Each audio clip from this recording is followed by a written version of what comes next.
Itsy Bitsy Christmas by Max Lucado. Bitsy, watch out! Itsy grabbed his little sister's tail and pulled her back just in time. The big wagon rolled past and splashed them with mud. Be careful, Bitsy. You don't want to get run over. Bitsy jumped back and gulped. Her big eyes grew even wider. I've never seen Bethlehem so busy, she exclaimed. People everywhere, wagons rolling, cows mooing, donkeys pulling, and camels. Do you know that camels spit? Bitsy stepped away from the camel nearest her. What is going on, Itsy? Follow me, I'll show you, the older mouse replied.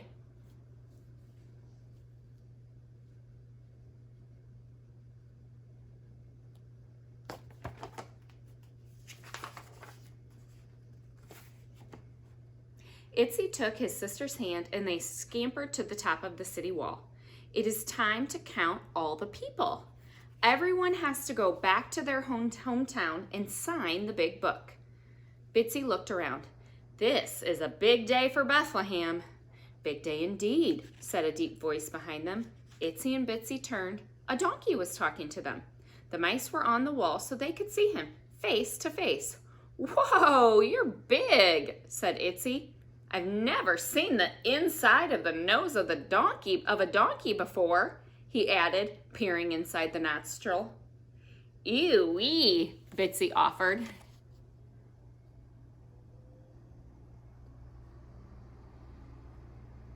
I can just picture a mouse looking up inside a donkey's nose.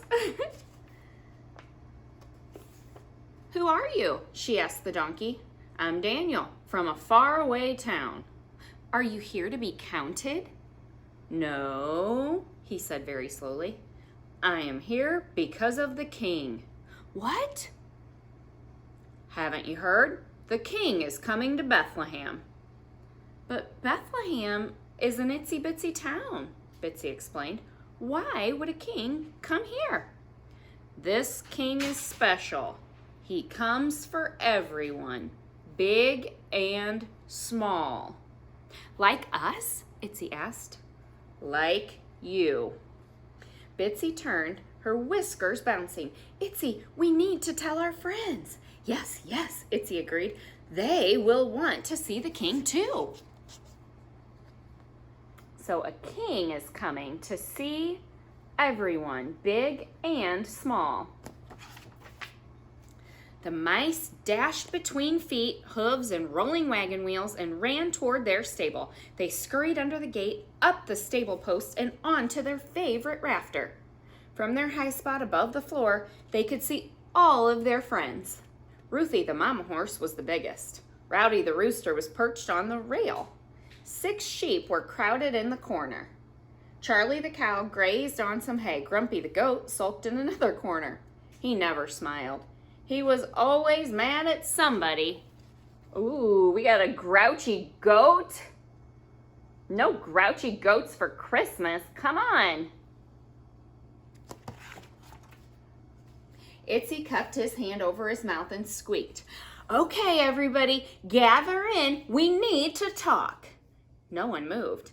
Bitsy tried. We have big news.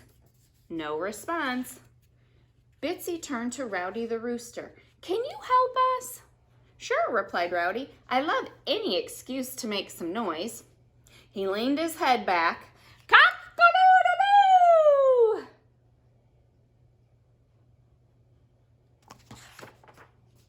The animals all lifted their heads. Hey, groaned the grumpy goat. Knock it off, I'm trying to nap. Itsy and I have big news.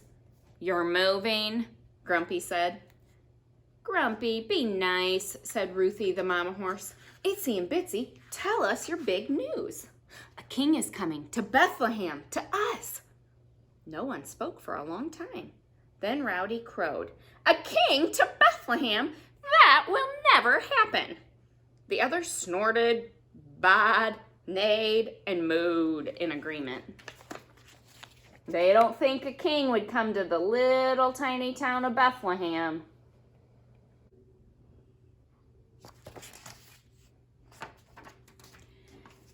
Kings come to important places, offered the sheep. And to important people, agreed Grumpy. Not to places like Bethlehem or to mice like you. Itsy and Bitsy, Ruthie the mama horse spoke up, I'm afraid this place is too common for a king. No king would care about us. Itsy looked at Bitsy. Well, Bitsy and I are going to find the king. Good luck with that, chuckled Grumpy the goat. Nobody believes them that a king is coming to Bethlehem. What do you guys think? Okay. To see the king, to see the king. Bitsy zipped down the post and out into the street. But then she stopped. Itsy, where will we find him? Itsy paused for a moment, placing his finger on his chin.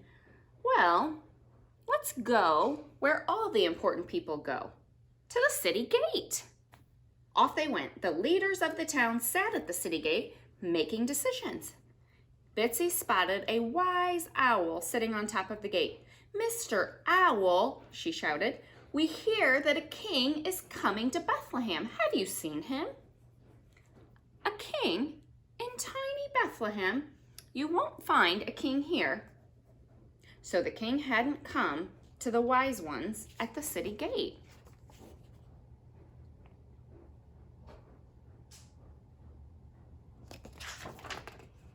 I know, Itsy offered. Let's go where the camels live.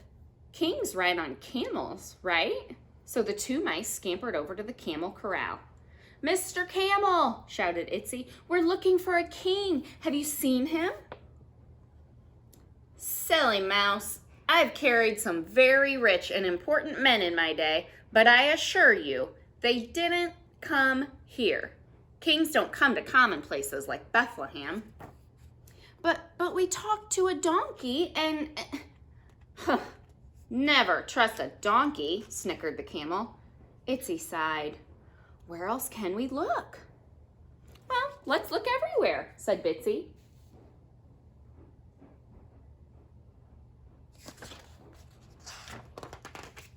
The mice ran to the main street where the busy people rushed around. Lots of busy people, but no king. They ran to a hotel where the sleepy people spent time resting. Lots of sleepy people, but no king. They ran to the city market where the business people worked all day.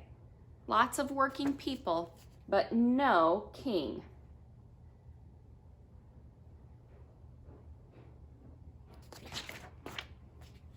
Finally, Itsy and Bitsy began to get tired. It was getting dark. Let's go home, Bitsy, Itsy sighed.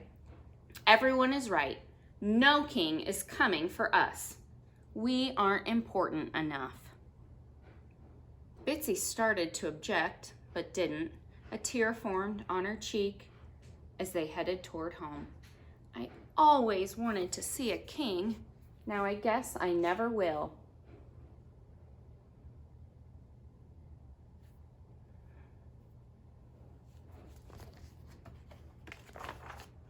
But when the mice neared the stable, they saw Daniel, the donkey, the same one who had told them about the king.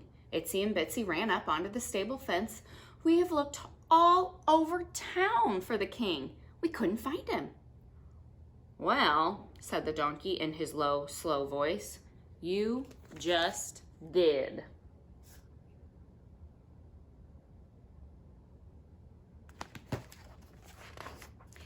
Daniel motioned with his head to the center of the stable where all the animals stood in a circle. The two mice scampered up a fence post and looked. A little baby was asleep in the manger. Who is he? Asked Itsy. He is the king, replied Ruthie. Just like you said, a king came to Bethlehem.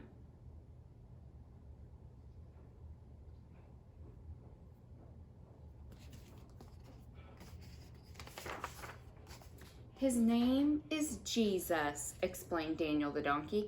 God sent him to love us, help us, and save us. He came for me, even though I laughed at you, said Rowdy the rooster. And for us, even though we doubted you? Asked the sheep. And me? I can get cranky, admitted Grumpy. Daniel smiled and nodded his head. God sent Jesus for all.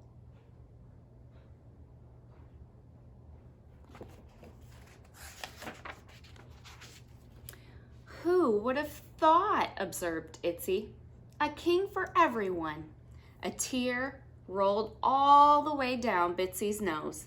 He came, Bitsy said with a smile, even for a little one like me.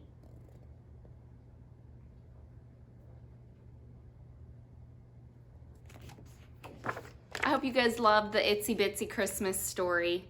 And it just is such a great reminder that God comes for all of us, even if we might feel small or ordinary or we don't deserve the gift of Jesus. But he came and brought his love for each of us. I hope you have a Merry Christmas.